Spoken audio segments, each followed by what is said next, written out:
The deepening crisis of banditry in Zamfara. In the heart of Nigeria's northwest, a pervasive and sophisticated form of banditry has not only paralyzed a state but has also become a symbol of a nation's struggle with insecurity.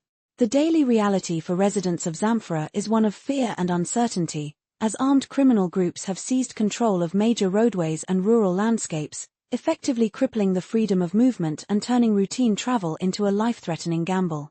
This crisis is not a recent development, but a culmination of years of neglect and escalating violence rooted in complex socio-economic and historical factors.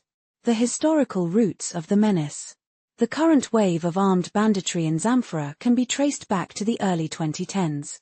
What began as communal conflicts over land use and resources, particularly between farmers and herders, has evolved into a highly organized and lethal criminal enterprise. Analysts and researchers note that the phenomenon first appeared around 2011, initially characterized by cattle rustling and small-scale raids. However, over the past decade, it has metastasized into a sprawling network involved in kidnapping for ransom, illegal gold mining, arms trafficking, and violent attacks on entire villages. The porous borders and vast, ungoverned forest reserves in the region have provided a conducive environment for these gangs to operate with near impunity, establishing a parallel system of governance where they impose their own taxes and rules. A population held hostage, the human cost. The human toll of this crisis is staggering. Residents across Zamfara's 13 local government areas recount harrowing tales of loss and displacement. Villages have been emptied, farms left fallow, and a once thriving agrarian economy has been brought to its knees. Personal accounts reveal a society living under constant threat. Families have been forced to sell off assets to pay exorbitant ransoms demanded by bandits who communicate via phone, a chilling display of their control.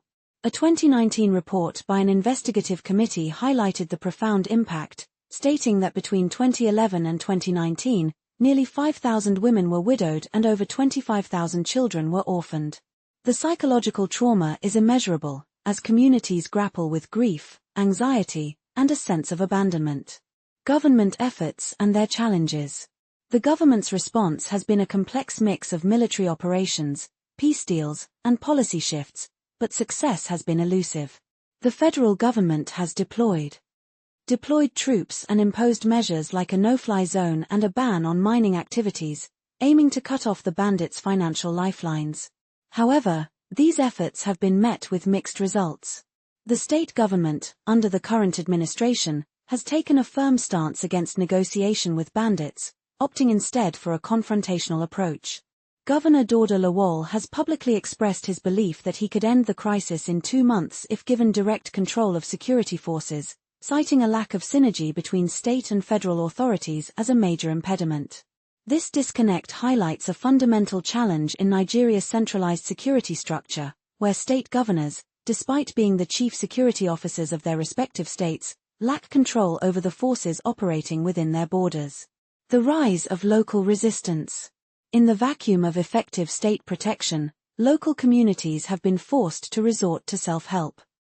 Vigilante groups, such as the Yansakai, have emerged as a form of armed resistance.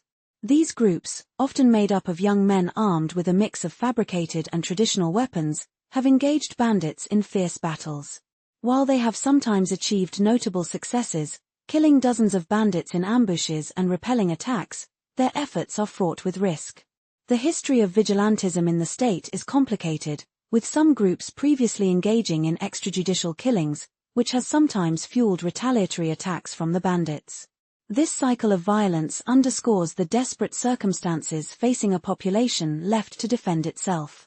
The banditry crisis in Zamfara is a stark reminder of the multifaceted nature of insecurity in Nigeria.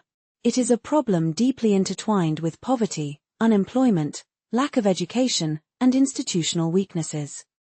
As long as these root causes are not addressed, and as long as the bandits continue to find fertile ground to operate, the state and its people will remain trapped in a cycle of violence, with their freedom of movement and their lives hanging in the balance.